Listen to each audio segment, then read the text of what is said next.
And we're live. Welcome back to another episode of the iFilmmaker podcast. My name's Ariel Martinez. With us again is Mr. Ceratelli. What's going on? What's up, man? I feel like it's been a little while since we've done an episode. I always feel like that, though. Yeah, it does feel like it. Yep.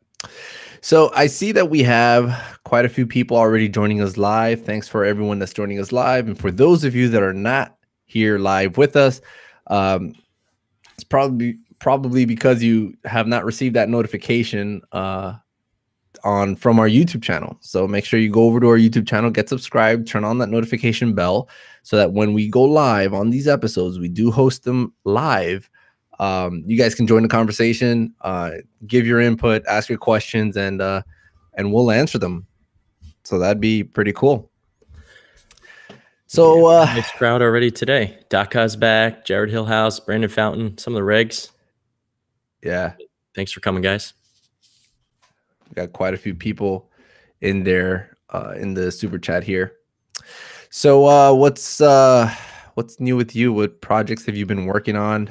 I noticed that on your social media you posted that your feature that you edited was screening. So we screened our feature on the big screen, which is really cool. So that was the first time I've ever experienced anything like that.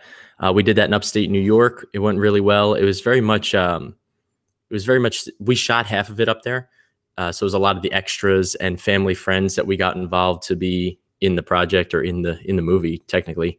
So it wasn't so much of an industry crowd or anything. So I didn't have any type of nervousness in that sense, but to be able to show it to a crowd of 60, 70 people was quite an experience. And we're going to be doing it here in New York and New Jersey over the next couple of months as well. So I'm excited about that. We are still finishing up sound. So we showed it with just like an optimized pass of sound, really, which is going to be a completely different movie when we show it again, because we have like 2 or 3 sessions left. But I mean, everything from like footsteps to, crickets, like all that stuff wasn't in there. Wow. So it just really fills in and makes you feel, how it is. It makes it feel like you're there, So it's pretty fun to go to the sound studio and sit there. And I finally get to sit back away from the keyboard and away from the computer, and someone else does the work, which is pretty nice. And I could just shout out like, hey, can we try this? Can we try that? And they bang it out real quick. It's really neat. And it's pretty cool how, like, even with ADR, how they can shape the sound to be so they put it in the scene. So, you take your studio ADR, which they record 3 different mics, by the way. We recorded a lav, a boom, and I honestly don't know what the other one was. Maybe they had 2 different booms. Maybe handheld. You know what? It was probably something like this. Okay. Like condenser mic, like condenser mic that we talk on for these, a boom and a lav, so that they had 3 different sounds. Although they're all very, very clean because you're in a studio that's completely soundproof. So, even so none of them really fit the scene, but they shape it with some and very simple stuff a lot of the times, whether it's just like reverb or it's like you could drop some bass sometimes because this is so clear that, when you put it in the scene, when someone's, I don't know, a couple feet away from a boom mic, it's a little bit different. When you're outside, it's just not capturing that depth of the sound, I guess. But yeah, it's pretty cool. It's really neat to see that happen. And I'm excited to finish that up. That's incredible that, something as what you would seem so simple as sound could be so complex. So complex. People just make a career in specializing in that kind of stuff. Yeah, man, it's just, there's so much that goes into it. Understanding sound and being able to hear it is really, it's a skill, man. That's a different skill. Just to be able to be like, oh, I know what's wrong with that and why it doesn't fit in that scene. I got to take out the mids, but there's like 6, you could have a 30-part equalizer. So like there's 10 pieces of the mid and they could like just pull down the right one. And it's like, oh, there it is. It's like, how do you hear that? That's so crazy, man. It's crazy. It actually reminds me of something that I kind of want to start with on the podcast. I want to start this kind of informal series of interviewing specialized individuals on the show. I already have my first guest. We just have to kind of lock down a date to do it. But basically, I want to get industry like specialized individuals, like people that only do sound, that only get hired to do sound, people that only get hired Yep. to do DP, sound engineer in post production, editors, like specific people that only make a career in doing that kind of stuff. So we could really dive in depth into that kind of aspect of filmmaking. I thought it was really cool. Yeah, it's a great idea to do something like that. So I was working on this past weekend. I was working with a friend of mine, and I mean, I've worked a couple jobs with him already. He only gets hired for sound. He's a boom op, and obviously has to handle all the labs and all that stuff. He has obviously everything that's necessary, that's needed to get the job done. So I want to get him on the show. So when we were waiting, just before we went live, we actually received a question that I think is pretty cool to start with. Mr. Fedor, I hope I'm saying your name right. Fedor, who is from Ukraine. So thanks for joining us, buddy. He's asking a question. What do you think about the brand new MacBook Pro 2018? Is it worth it? I'm talking about the $3,500 version with a 1 terabyte SSD. I don't know if I can answer that one. Hey, we got Caleb Pike on the show. What's up, bud? What's up, buddy? Maybe Caleb can answer this one, but for me, I mean, when I get new MacBooks and I'm trying to actually work off of it as far as video editing, I just beef it up. So yeah, I mean, I would end up spending that if I was going for that one. I have a 2016 right now. Yeah. I actually bought a refurbished 2016 when my 2013, I think it was 2013 was kind of dying. Maybe it's 2012, but the battery was going bad. It's just getting a little sticky. But I went with a refurbished 2016 instead of beefing up the newest one just to save some bucks, because I don't do as much laptop editing anymore. It's not as much as I used to. So I try to do everything here when I can. So I tried to save money actually on a MacBook Pro, which I usually just kind of went all out and bought the biggest one I could. So I haven't really looked into the newest one, so I don't know the specs and stuff. But I mean, if it was me a year or two ago, I would have bought that. Yeah. I'm still working on my when I bought mine, it was, I want to say 2015. 2015, I bought mine fully loaded. It ended up being like 3,100, 3,200 around there. I'm still working on it today, and I will admit that since 2015, when I got it, I started editing red footage, 6K dragon footage. Like, that thing was a beast. I loved it. It was my main editor. All I ended up doing after that, like, I bought a dock for it, and then I bought an extra monitor, and that was basically my computer when I started really diving into my work.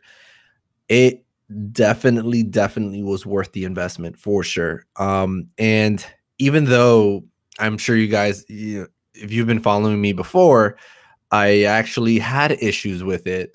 But that I found that it was a result of like all these 3 years of just working and putting apps and software and all this stuff into it, that it started to slow down and started to crash every time I used it.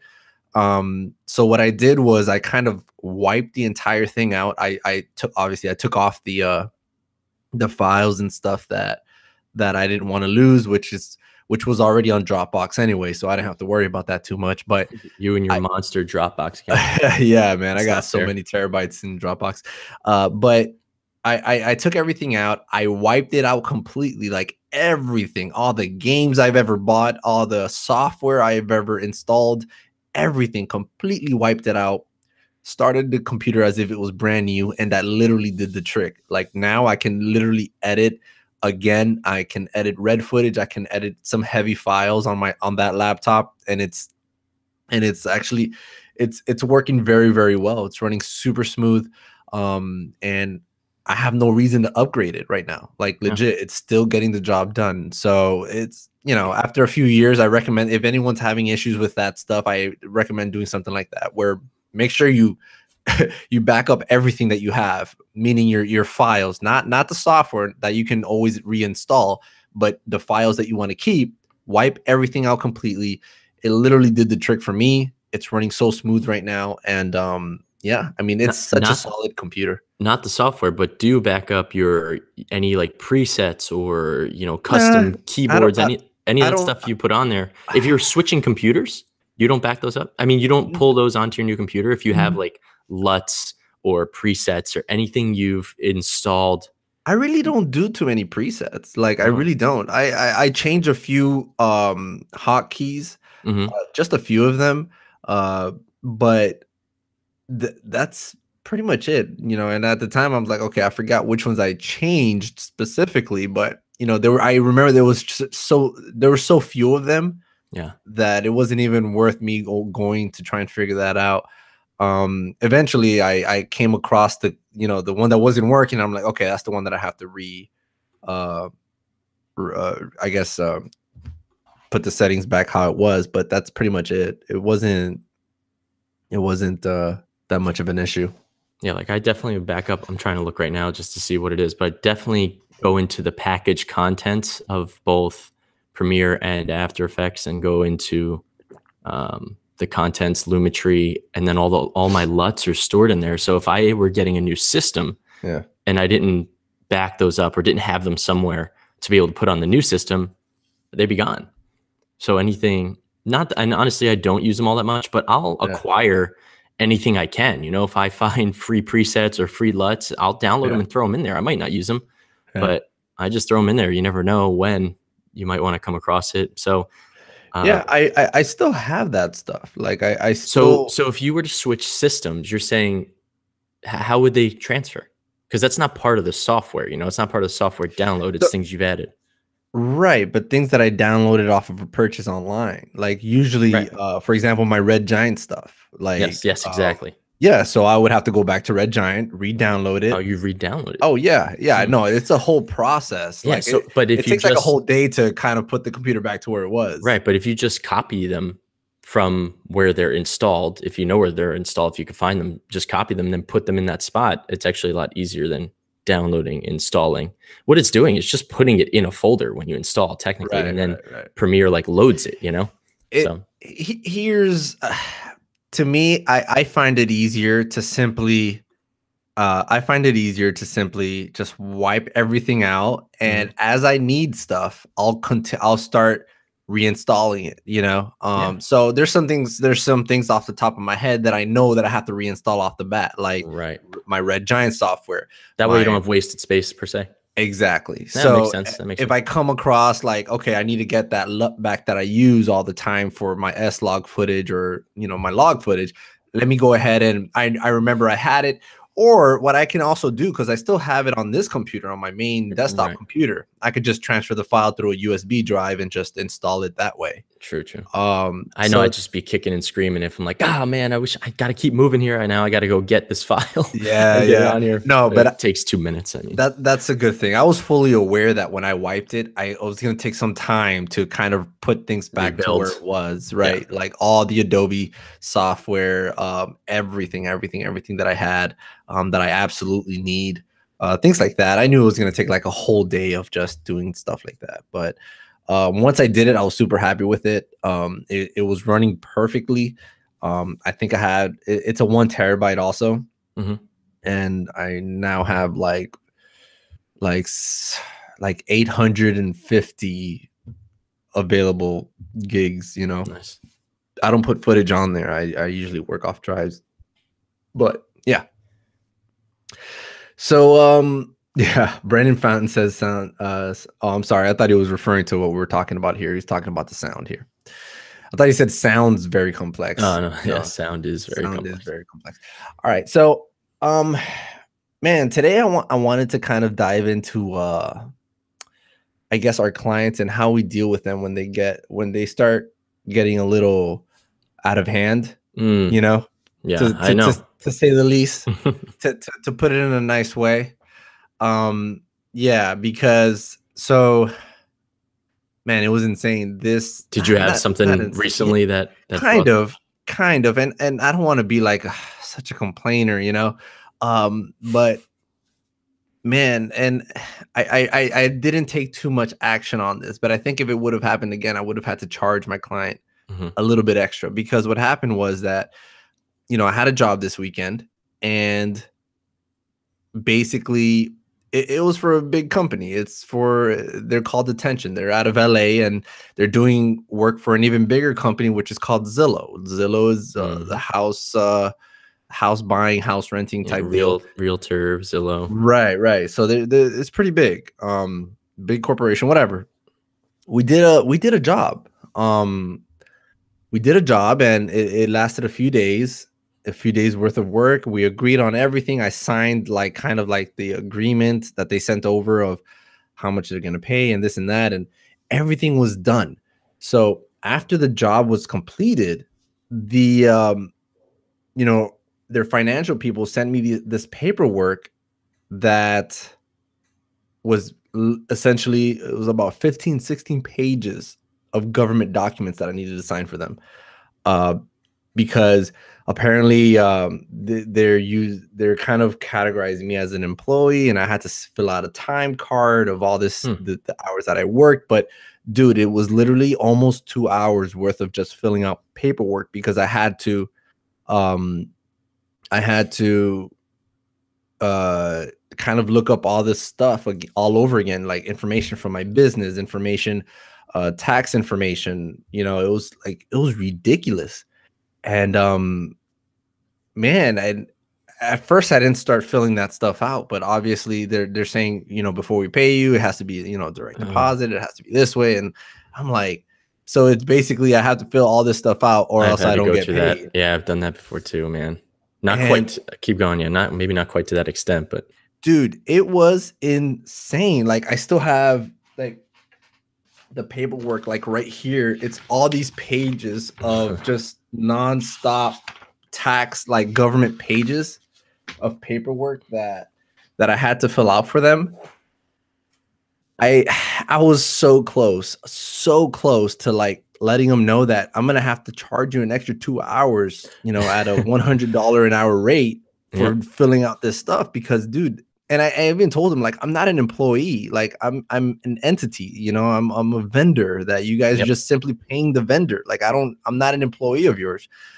But they were saying that everyone, vendor, employee, all that stuff, everyone has to. There are a few pages were a little bit different. It's funny because when I told them that, they actually came back and said, "Oh, okay, let me send you the paperwork for a vendor and stuff like that." And it actually ended up being more. Oh I'm boy. like, guys, this is ridiculous, because I had to fill out paperwork from the company, and I had to fill out paperwork on my own personal self, Yep. and I'm like, this is ridiculous. It Yeah. was insane. I've gone through the same thing with Playboy. I've shot something for them. It wasn't anything risque. They were doing a web series called what was it called? Collectors, I think. It was called Collectors. So they were going to like all these different. We did a shoe collector here in Jersey. So it was like all these different, I guess, people that collect extravagant things and have these huge collections. But I was brought on. I wasn't even my client. Playboy wasn't my client. It was a buddy of mine. It was his client. He's from LA and he was out here and he's like, hey, I need an extra shooter. So I came along. I even gave him, I gave him the nice buddy rate too, because we've shot things together. It's like, yeah, buddy. And I actually might be using him when I have something out in LA soon. So, you know how Nice. that goes. So that was great. But anyway, so I'm taking a reduced fee as it is, and I go and shoot it. And so mine came afterwards. Okay. So I went and worked for him. And so then he has to submit everything through them for whatever reason. He wasn't paying me. So I think I would have preferred in the end that he just submitted all his stuff. He gets paid and he pays me, or he pays me and then he gets paid. Whatever it is actually how it probably should have went. Oh yeah. That's how I would have done it. Now that I think about it, Oh but yeah. at the time he was like, I got to submit that you're on like the roster of our contractors, and he puts that in my hours, and he had to split it up as far as hours I worked and like rental equipment so that he could get me the rate that I wanted because they were budgeted. So that's how he kind of snuck me a couple extra, even though I was taking less. You know how that works as well. But in the end, I had to fill out all that paperwork, same thing. And I had to keep going back and forth with them. And it got about to the same point where I was at like 2 extra hours of work just to get paid. And I was like, this is not even worth it anymore. Like I put way more time into this than I should be, than I'm getting paid. I wouldn't even consider, you know what though, if our topic is like tough clients or pushback with clients, I don't know how to categorize this, because this is like big corporate type issues. You know what I mean? Like I wouldn't even, but it's just the way that their business is operated. So it's annoying for sure. Yeah. And you don't know when you're going to run into that though. So like, you know, unless you get hit beforehand, like you did, but beware. I mean, that can happen. It's obviously happened to both of us. So there are times where companies will make you just grill you for everything, every piece of information, just to send you a check. Well, what bothered me the most is that they told me this after the job was done. Like they never said, like, I wish they would have sent this paperwork before. Yeah. Right. The job is done now. I'm just waiting for payment. Like, oh yeah, now you have 3 months later by the time you submit everything. Oh my gosh. I wish I would have known that before. That's what really bothered me the most. Like, I understand there's paperwork. When I worked for FIU, man, FIU had made me jump through so many hoops just to become a vendor, an official vendor of the university, which is fine. I was willing to do it because the job was really good. And even then, they take about 60 days to pay, which is, you know, but again, I know, that happens. Big clients usually take a long time. But it's okay. You know, they told me everything up front, you know, and that's what really was, I was okay with it because I expected it. Right. But these guys just slapped me with it, you know, after the job was done. And which wasn't an easy job, man. Let me tell you. I found out a lot about operating a movie, which, don't even get me started with the movie. You don't like it or you love it? No, man. No, Movie Pro? No, it wasn't a Movie Pro. It was, I think it was like the M5 or something like that. I was operating like anything you have to put down on a stand anymore. Like I want to be able to just put it down and go. Like it's just too much work. Yeah. It was kind of backbreaking. Even though I was using my Easy Rig, it wasn't Gravity when we were shooting for Zion. Man, that thing was heavy. We had to switch off every like 5 minutes. Yeah, but no, we were doing walk and talk interviews, so I was holding in that thing for a long time, and it was outdoors. It was super sunny. Did you have someone pulling focus and everything? Did you just had we had Were they on the Mimic? Were they on the Mimic? No, not the Mimic. I don't think the Mimic is for focus. No, the Mimic would just be to like pan and tilt. Yeah, so like they were framing. Did you just have to walk with it, or did you have to worry about? No, I had to frame it. But they were pulling focus. I don't mind framing it. The focus is a lot harder. Is super nice when when you have to move like quicker moves, like when you're running or something. It's nice. Someone just has to hold it and run, and someone can frame and someone. Oh yeah. Those definitely. These were a lot more subtle movements that I had to do. But the problem is that the hook of my Easy Rig only went up to like it didn't go too far, but it wasn't high enough. Not that it's high enough, it's not out enough.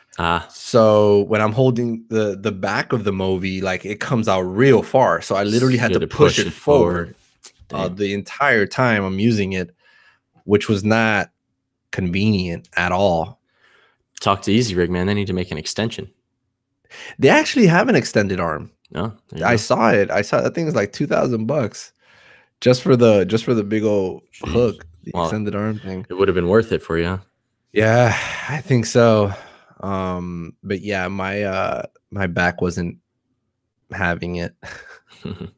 And then all the interviews that we had to do, which was like a total of 7 or 8 of them, all of them were handheld.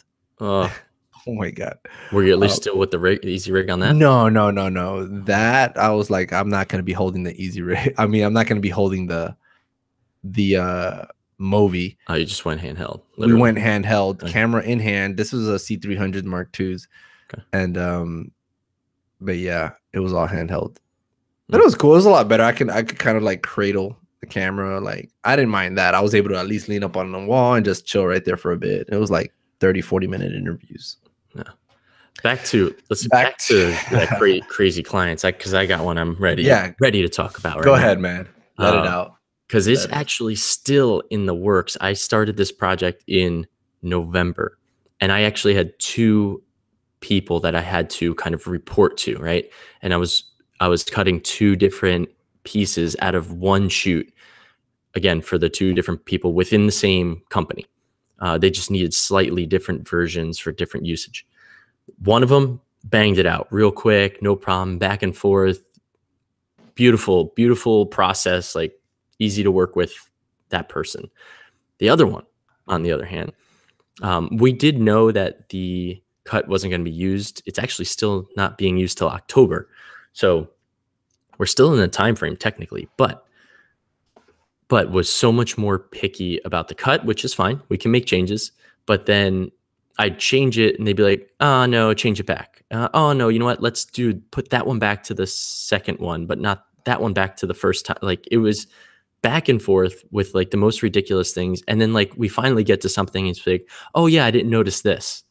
It's like, you've looked at it 18 times and you didn't notice it yet. So like, that's the worst. I don't think had done this process before and just didn't realize, you get this from time to time where they don't realize what it takes to kind of recut it or move things around or get another piece in and then render it and get it to them. It's not like the most grueling process, but it's just more time. And I don't think I have ever yet, and this is something we can talk about. I'm interested to hear it for you. I don't think I have ever charged a client for extra revisions. I always have a charge in there knowing I'm going to be revising, right? But I've never gotten to the point where they just keep coming back to me 1 or 2 or 3 extra times. And I'm like, you know what? You have to pay. Yeah. I have had the balls to do that. Yeah. You have. I have. I've done it I think once. I did it once. And it was actually it was very cordial. Mm-hmm. It was very cordial. It wasn't like it was just way too much. It was just way too much. Essentially what happened was was it a complete re-edit or was it just revisions? It was revisions. Okay. It was just revisions. That was my thing. With a full re-edit, I've done that. Be like, oh, okay, this is going to cost this. Yeah. But yeah, go ahead. I'm just talking about like coming back to you time and then. Yeah, that's literally what I'm talking about. Okay. It's basically so what I do and actually before that let me explain to you. Sometimes like with my client with Tyant, what happens oftentimes is that there's a lot of cooks in the kitchen, which is fine. Mm-hmm. I don't mind that. We're all talking in the same chat, right? And there's usually creative disagreements. And I sometimes give my input, sometimes I don't. But I don't do anything until they all come to an agreement on the creative aspect of it.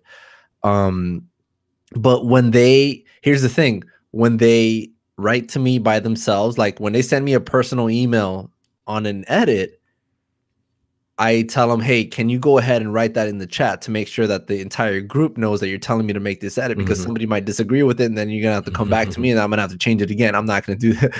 So I'm nice with them. I kind of keep them in line because I'm basically kind of like an employee and stuff like that. So I kind of interact with them in that manner. Yeah. I'm like, all right, guys, let me know exactly what you want me to do. And we're in the chat. We use Basecamp to do all our projects. Let me know what you want. What are we deciding on, etc. But that's Tyant. Now, the other client that I actually did charge more was basically when they're sending revisions, right? There's a whole list of revisions, and basically I make all those changes, then they ask for a few more and this and that, which is fine. But they got to a point where they're sending me things that were never in the original list, which is, we're flexible. I'm flexible. It's okay. It's not major stuff, but it got to a point where, come on, this is stuff that, and you remind them a couple times where, listen, make sure you review the entire video, write down a list of everything that you want, and then we'll work that way, right?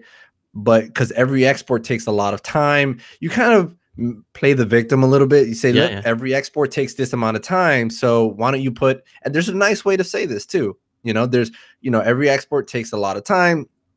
Uh, and it's just, it makes more sense to just basically make one clean pass and make all these revisions. So make sure that you look at the video again, and make sure that you have listed exactly what you want to change. But that didn't, like, they kind of did that, but then they went back to saying, okay, wait, I also want to change this font, I want to change this color, I want to change this placement. So after a while, I kind of said, look, I'll make these changes. Anything after this, unfortunately, we're gonna have to start charging extra revision fees at $100 an hour, whatever it is.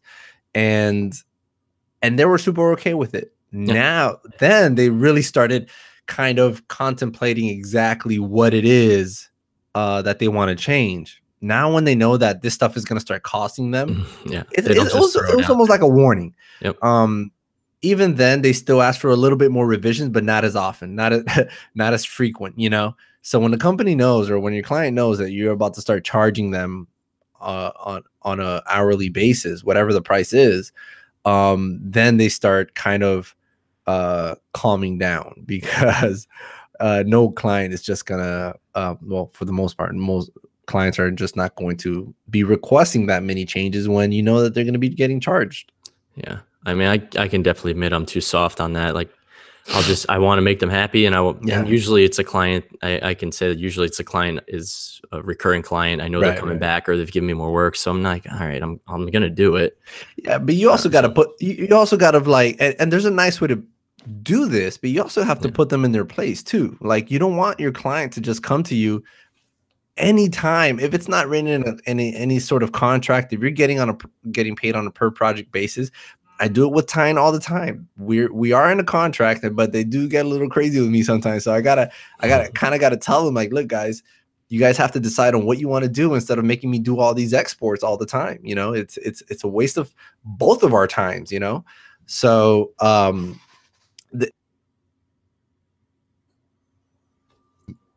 sorry, I muted myself. I was gonna say I lost you for a second. No, I muted. I don't know how I muted myself for a second. But anyways, they fully understand that. And I just have to explain to them, and there's always a nice way to do that. Let them know that, look, it helps. And you could always frame it in a nice way. Tell them it always helps if we take a full pass of the video, look at all the changes that you want to make. Or I'll tell them, look, in addition to this, what else would you like to change? You know, and usually stuff like that works. Usually they get the picture, you know, and it's worked for me very well. And unfortunately, I ended up having to pay that other, I ended up having to charge that other client more. What you don't want to do is you don't want to surprise them. You know, you don't want to surprise them and say, hey, I did all these revisions, these extra revisions. By the way, it's going to be this much. You know, don't ever do that. I would warn them, let them know, kind of, look, I'm going to do these changes for you, but anything else, let me know, because we're going to have to start charging $100 an hour for all these changes and stuff like that. So it's things like that. That it's the right way to do it. I just want to say that I'm soft. And I try to be nice, but I mean, it's definitely gotten to that point where I don't think I've really gotten to the tipping point where it's like, this is absolutely ridiculous. It's just gotten to the point where I'm like, I should probably, and then I let it go. But if it went any further, I would need to, you know? So I don't think I've been drilled so badly and gotten taken advantage of where, like, I should have. I would even admit that if I did, but I don't think I've gotten to that point. But I've definitely gone over time, let's say, and let it go. Yeah, and there's some things that you can and cannot do for your clients, or let me say, you should and should not do for your clients. Going past a certain point is something that you don't want to get your client used to. Yeah. And that whole saying, the customer is always right, does not apply to this industry. Because we are getting, we are freelancers, we all get paid for our work, and things like that. You're just going to basically dig yourself in a ditch, and your client is just going to be expecting more and more and more, and not wanting to pay more, or just wanting to pay less. So yeah, Danny Miraball's on here commenting a lot. Look, it is in my contract. It is in my clause. I'm not saying it's not like I'm not ready to do it. I just am too nice and end up not doing it, because again, it's not like 3 days of extra work. It's like they do an extra revision or two where I'm like, man, all right, I'll just get it done real quick. and I let it go. But yeah, no, it's all in there. I'm just like I said, I want to please them and I want them to come back. So I do it. Okay, so the nice way to do that is to, okay, look, for sure, let's get it done. And then it's simply ask the question, is there anything else that you want changed? You know, that's something to kind of reiterate. Yeah. Look at the video one more time and let me know if there's any. That's actually I think it's appealing, I think, coming from a vendor that kind of wants to please you, you know, as a client. Simply asking them, hey, is there anything else that I can do for you? Let me know. You know, it's kind of a way to, for you, let them not have any more revisions. Maybe they catch it. It's something that may or may not help. How about this? Does this happen with you for Tient, where they might have to change like an end graphic or a lower third or something where somebody's position changed, or they just want to change the logo because things have changed? I get that a lot with a couple clients where they come back to me like a month later and they're like, oh, we got to switch out this graphic at the end. Would you charge for that? No. Okay. No. Yeah. So I don't either. Switching out text, switching out graphics. I've had to take out a person because they didn't work there anymore. So like, oh, we got to take them out. I'm like, oh, well, it's either replace it or now the edit changes a little bit. Yeah. That was a tough one, but we found something to replace it. So it was actually I because I'm not charging, I always find the easiest route possible. Yeah. Usually it's not that hard. If I have to replace a clip, I usually within my B-roll or whatever, I'll usually be able to find something to replace it with. And I've never had an issue with that thus far. So, but you know, changing text, changing words, something placement, whatever it is, the logo, whatever. Yeah. I don't usually charge for that. I keep them happy. That is something that it's a quick change and it's going to keep them happy. And they know that, you know, you're available for them. So it'll make them want to hire you again, you know? Yeah. But I'm talking about like when you're in the depth of a whole project, of a current project, and they're just getting a little insane with you. Yeah. That's when you kind of need to put them in their place in a nice way, you know? There's a nice way to do that. What about on a shoot? Danny Mirabal asks, what about on a shoot? Are you saying like if they keep asking you to shoot more on a shoot? I'm assuming, do you think that's what he's asking?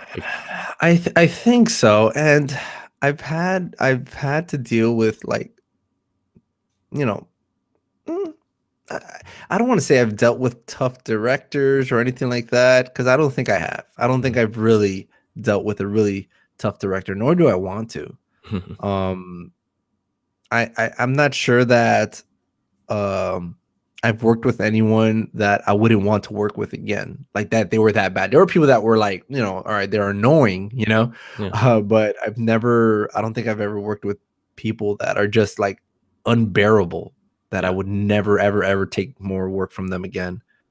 But you said, do your clients ever treat it like a surgery, like micromanaging the image, taking up time? I've never really had that for the most part. I mean, people are hiring me to take care of that side of it. So I haven't personally had that. I mean, I'm sure it happens for sure. I would say it probably happens more so with like commercial shoots where they're really like product stuff where it's really important. I wouldn't say that they micromanage, because I would assume they're hiring you as a DP to make sure of that, but they probably have their input pretty strongly on those. But I haven't had that problem. Yeah, I've actually, you're right. Most of the time when I get hired as a DP, or, you know, the main camera guy that's basically taking care of everything, they're not very intrusive at all. They usually like the shots that I have, and they'll ask me a question. Is there any way we can get this in there? Sometimes they'll say, yes, we can do it this way. Or sometimes say, that angle is going to be a little hard. Cause you notice like sometimes it's a shot of a person in front of a building. Hey, can we get the sign of the building? I'm like, well, it's going to be a super low angle. So things like that. But, you know, it happened a lot when I was at Noiseworks, so much where I was, you know, I was the main like camera guy, DP, like pretty much the whole thing. The actual director was the guy that, you know, the owner of the company that ran the script. He was like the creative director and stuff. Man, he liked to take control quite often, but not too often. It wasn't too bad actually. But no, not really. Like that usually doesn't happen. If they hire you, it's for a reason. They trust that you know what you're doing. Yeah. But yeah, I think as far as if we go back to Cray Cray clients, that's the title, right? Cray Cray clients. Is that what you cray clients, when clients get cray. Oh, there it is. The only other one I've had was earlier on when I took on some motion graphics and animation stuff, but I took it going in for a very low rate because it was early on in my full-time career where it's like, well, I just need work. I need to show what I can do and take on some things. So I took it for a lower rate than I would have wanted to begin with, probably at least half. Yeah. And it was like 12, 13, 14-hour days to get it done in the time frame that she wanted. And I remember after completing a job, she came back to me because I did so much work and I did it well, and she paid me so little. Why wouldn't you come back, right? Right. And I tried to ask for a little more, and she's like, "Oh, I can't afford that." And I was like, "All right, I'll do another one," because I wanted to do another one, just get it under my belt. But eventually, it got to the point. We've talked about this before, and I've actually mentioned this story before. But and then finally, I got to the point where I was comfortable with other work, and I was like, you know what? I can't do it for that rate because I won't have any time to do anything else. And now I'm literally losing money because I'll have to not do other jobs. So I doubled the price, and I don't think she's like barely ever talked to me again. So it's expected. It's expected. Yeah. You're just not at that level anymore. Oh yeah. So I got to that point and said, you know what? I'm sorry. The demand is for more money now, and if you can't pay it, I understand. But this is where I'm at. Yeah. No. There's just some work that it may or may not be worth it at all, and that's happened to me several times. You know, and I'll admit that like my rate grew, I would think, rather fast from when I started to where I am now. But it is what it is what clients are paying me now. I think it's appropriate for what I'm offering usually, which is usually all my gear. It's usually myself on set, things like that, where I perceive to be the level of where I'm at. So I think that that's the value of what you're offering to your clients. So and if they can't pay it, man, don't be afraid to walk away from a client that just is just going nuts, you know. Yeah.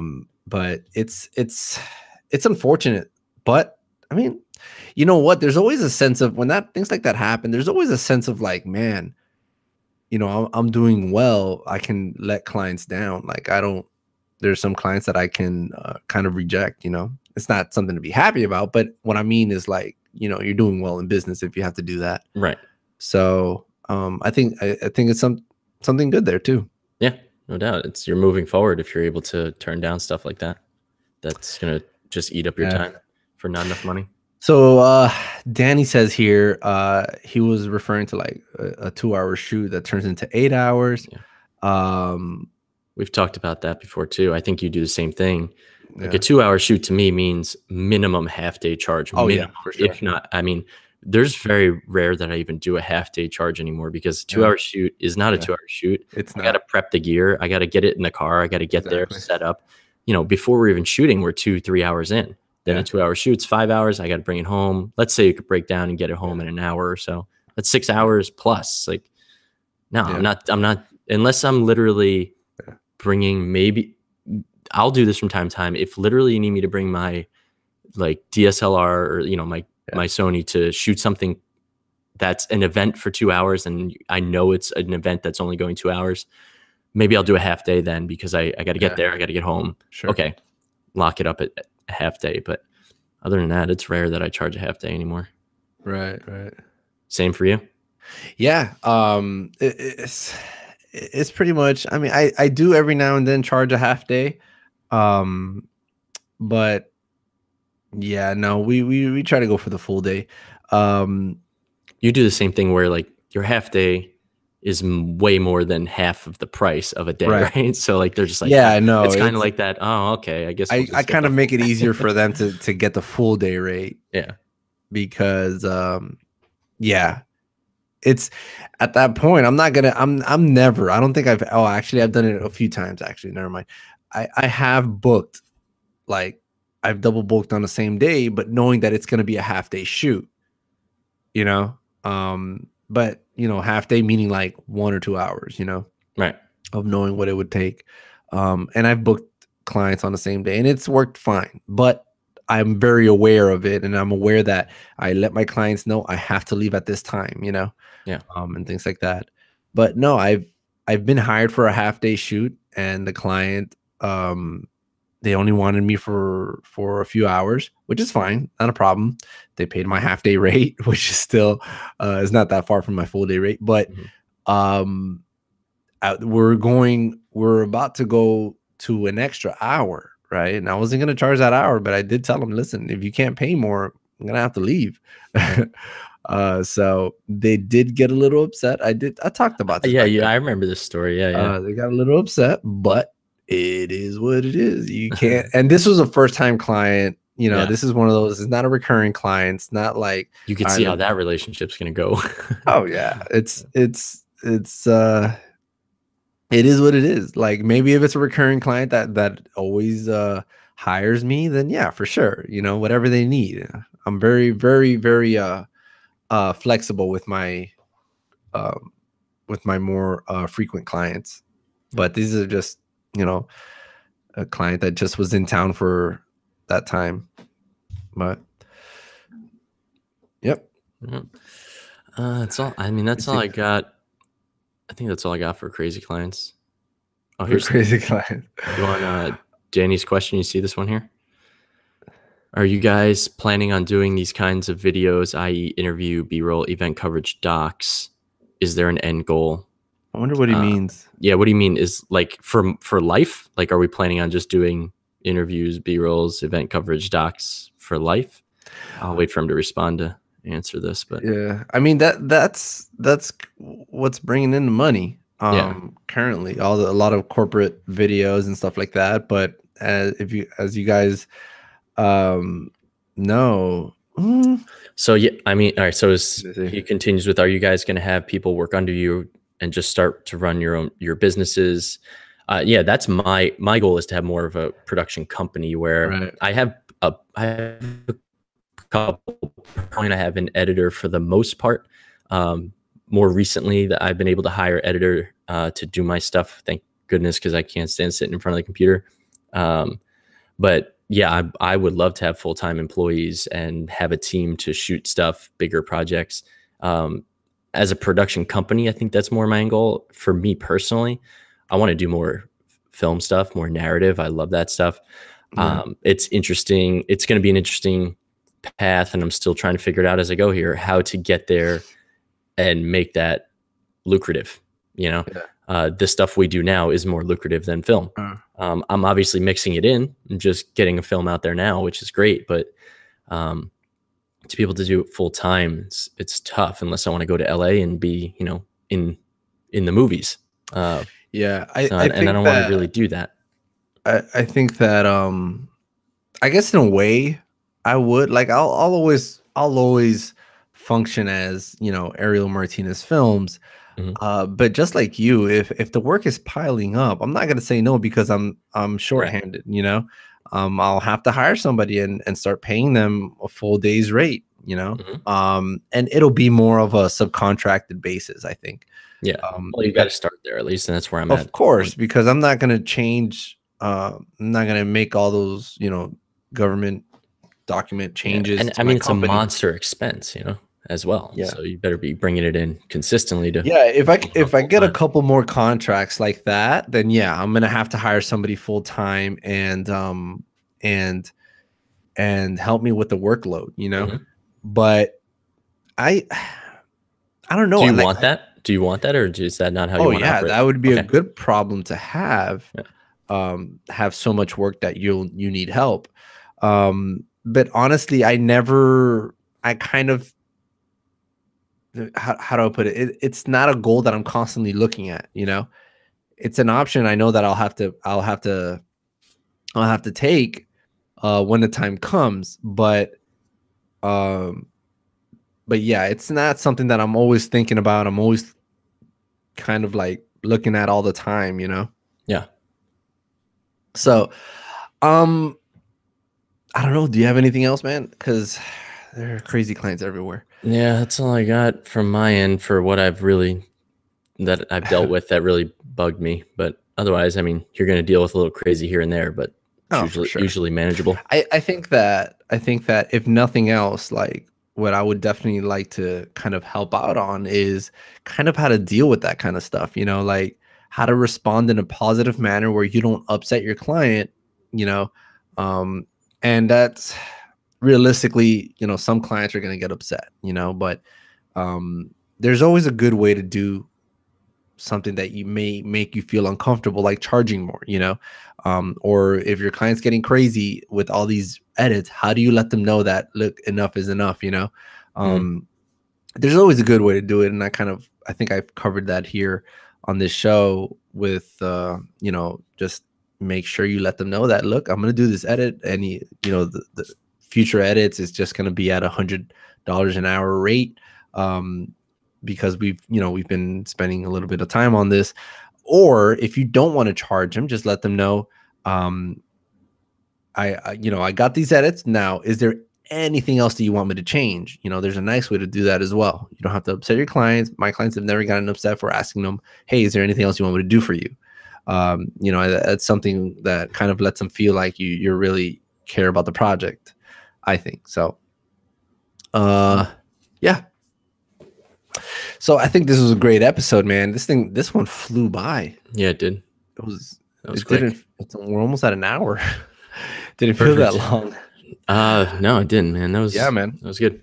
So now that we're about to end this episode, you have a quick announcement that you want to make. Announcement. A decision that you made. Small decision. So I'm gonna take August off from the podcast as well as my YouTube channel. More importantly, I don't want to call it a re-evaluation by any means. I just need a break. It's been 1 year exactly for my YouTube stuff, and I'm actually putting out an episode later today, just on the whole experience for the year and how much time I've put in, and if it's worth it. I'm in the episode. I'm debating all that and just talking about that a little bit. But I don't want to say I'm burnt out. I'm not. I just need some time to clean up some other things, finish up these films, and it just takes up, a good chunk of my week to do these two things. I was considering to continue doing the podcast. I was like, man, it's not that hard. I could just jump on here with you and do it. Yeah. But if I'm going to take it off from YouTube, I just want to clear my mind of those two things so I can get everything else done and then get back into this full force again. For sure. So yeah, thanks for letting me do that. I feel bad about it, but it's, I think every once in a while it's needed. So it's always needed. It's always refreshing knowing that, wait, I don't have to do that this week. Even if it's something that you love to do. Yeah. I love to do podcasting. I'm sure you love to do the videos. But it is refreshing. Like when I went on the 4th of July trip and all that stuff, it was refreshing for a whole week, to not have to kind of think about, man, I have to put something out this week, Yeah. As much as there's just a time portion of doing it, but just on your mind to like think of what it's going to be, especially for the video side of it. This is a little bit easier, obviously, is why, and one of the reasons we do this. But the video side of it, man, you got to like prep and I research stuff because I don't want to give out the wrong information. It's a lot of work. It is. I don't know how Caleb does it. He's done it for his full-time thing, so that's helpful. But no, that definitely, that all comes into it. That's actually, I said this so many times. That's why I started the podcast, because it was just way too much. Yeah. No, it's a great idea. I wish I would have done this from the get-go instead, but I'm into that now. So. You're in. I'm in it. I'm waist deep. Yep. All right, guys. Danny Mirabal wants to come on. I'll come and join. Come on the podcast. I actually have some people lined up already for this month and I want to do just a reminder, I want to do that whole the industry jobs thing where we're bringing on separate industry people that are very specific to a certain trade, in the industry. That's Whether so it's funny you say that. I don't know sound. if we've ever talked about that. I've always wanted to do that on my show, my YouTube channel. Like I Yeah. wanted to call them industry interviews, but Okay. Yeah. it's just hard to go get. I mean, video, I have to go there, set Yeah. up. Like I it's don't have just a so name much for work. it yet. It's gonna be called Dude, take it. something. It's gonna be a series. Yeah. But it's kind of almost similar to your Road to Red thing, but Yep. it's yeah, I it's love gonna be that. called, Yeah. Do it's it. gonna be called a series. I don't know what to call it yet, but yeah, that's definitely, I already have my first interview. We just have to line that up. But yeah, Danny, we'll get you on the show one day. Thanks for everyone that joined us live. Just a reminder, we are on YouTube. Make sure you get subscribed, get those notifications, so that you could join the show live and have a conversation with us. With me for a month at least. And but yeah, You might see me in the chat. I might join in. yeah, you might be on the chat. But yeah, it's a lot of fun. And make sure you go over to Jersey Filmmaker YouTube channel. Check that out. He's putting out some great content. So good, in fact, that he has to kind of wind down for a little bit. But it is that good stuff, though. I really do enjoy watching the videos. But thank you guys for joining us. And we will be back on the next episode of the iFilmmaker podcast. All right. Till next time, guys. Later. See you in a month. Later. Later.